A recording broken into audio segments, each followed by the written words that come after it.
What's the religion of Israel? Israeli. Awesome. Islamic. Catholic, probably. What religion are Buddhist monks? Buddhist monks. Buddhist monk. Islamic, I don't know. Who won the Vietnam War? We did. And who was, Wait, were we even in the Vietnam War? Okay, good. who was Fidel Castro? A singer. How many sides does a triangle have? Damn, 4. There's no sides. 1.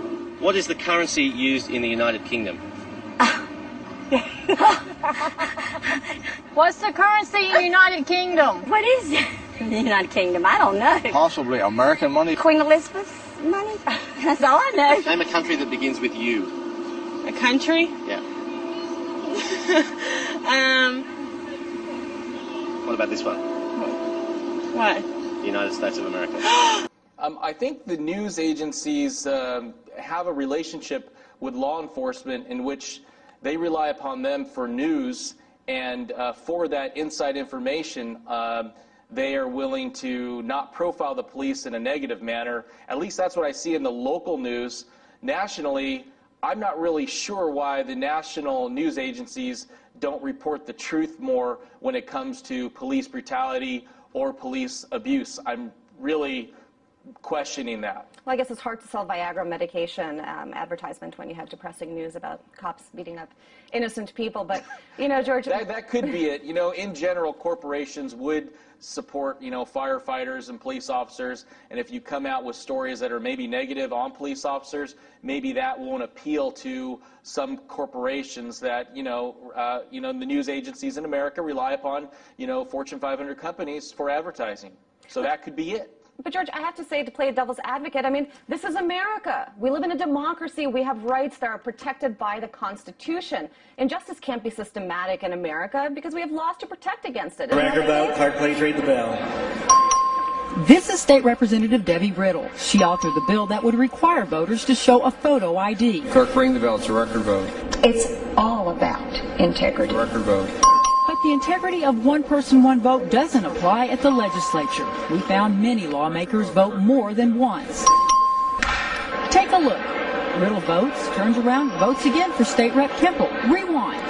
And watch the men on the screen. Elkins goes to vote for Merritt, but Hancock is faster. Elkins heads back to his desk, but before he can vote, Joe Crabb turns around and beats him to it. There is so much going on during the vote on the HPV vaccine mandate, you really have to pay attention. Start with State Rep Hamilton at his desk, who leans over to vote a second time for his desk mate Dan Branch, then reaches back to vote for Charlie Howard and casts a fourth vote for Wayne Smith. He's not the only one scrambling to vote. Rewind the video and take a look at the top of the screen. State Reps West and Phillips both lean over to vote for themselves and their desk mates. Phillips votes a third time for Christian. On the left, Donna Howard votes for State Rep Vo. State Representative Dunham didn't have to leave his chair to cast 4 votes. One for himself, then for Coleman, Martinez Fisher, and then Veazey. Sometimes the voting is across party lines.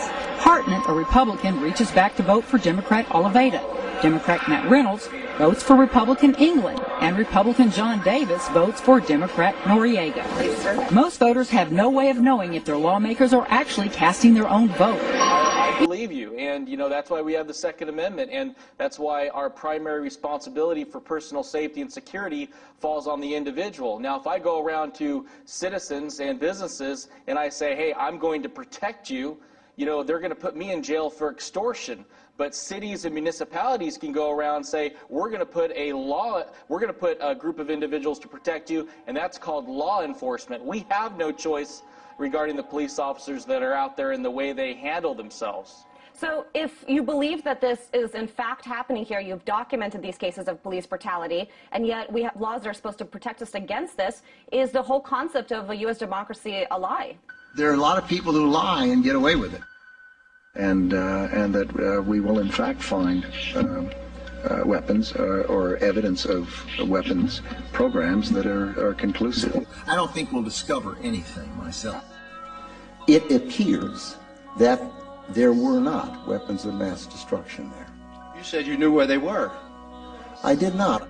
We know where they are. They're in the area around Tikrit and Baghdad and east, west, south, and north.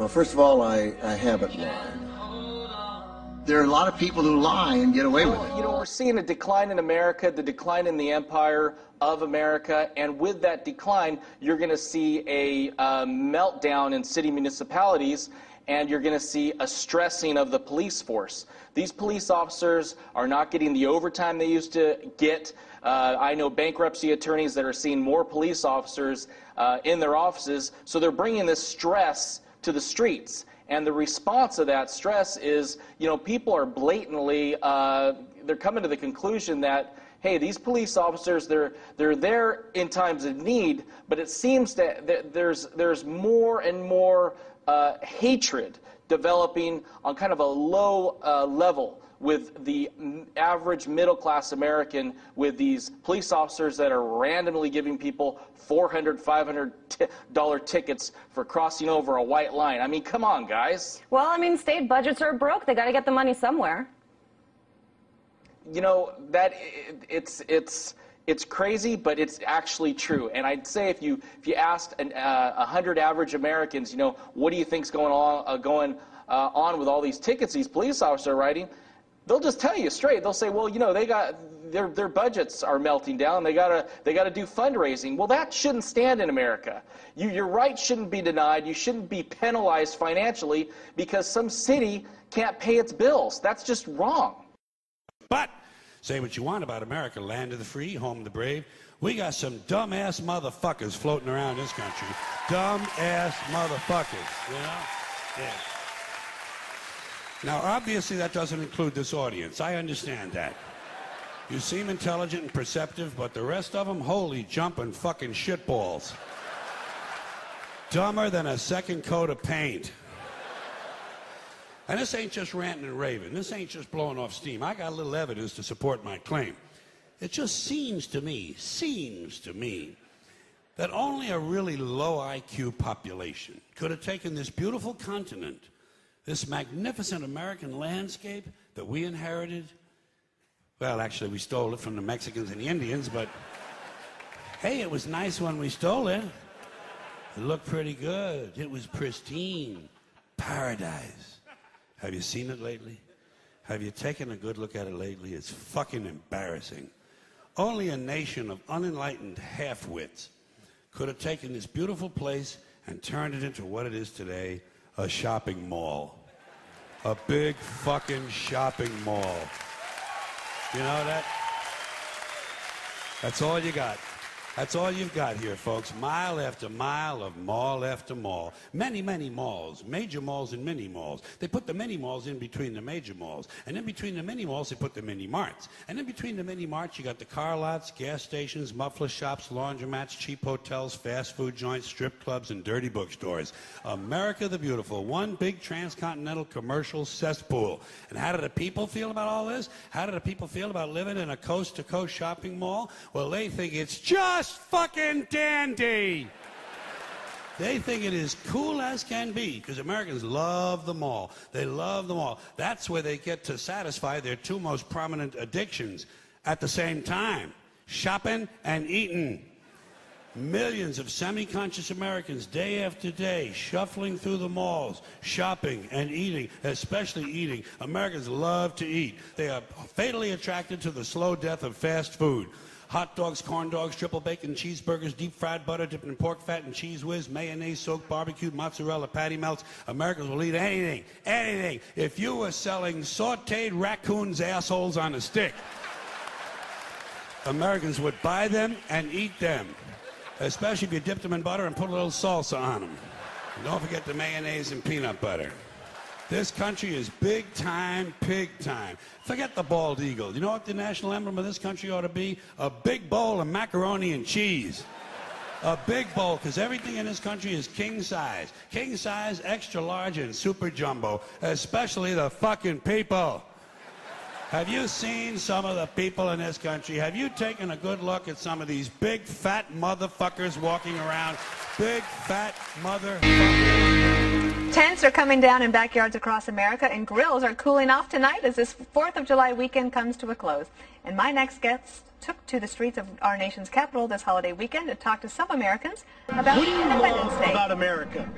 The fact that I can watch this and just on a beautiful day in America, I mean, what more could there be? It's just, we're free. We can go where we want, do what we want, stay where we want. What makes America great is its people. It's the heart of you know, who we are. We're free and we're in this great country that, I mean, we can do whatever we want to do and we have no limits. Why are we the greatest nation? Land of the free, home of the brave. I think America is a great country because it's a free country, and it's just awesome. Do you love America? Definitely. What do you love most about our country? Oh, that's like asking, what's your favorite Beatles song? It's just the greatest place on the earth.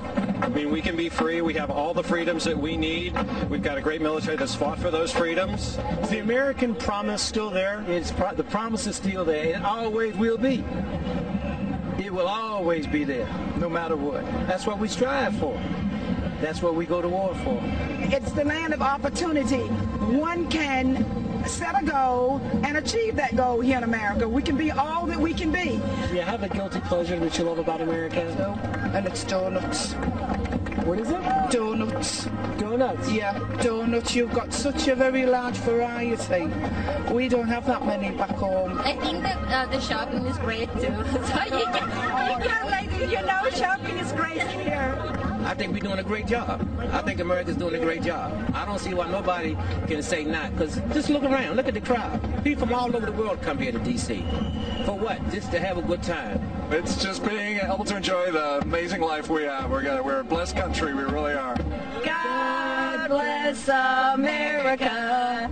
There's a guys fighting for us over there, keeping this place safe. No, it's a fantastic world. We are the best nation. Do you believe that? You know, there are some tough challenges. The economy, international incidences. Are we still the greatest nation? Absolutely, without a doubt. The spirit that this country has, young men and women that are every single day out there fighting.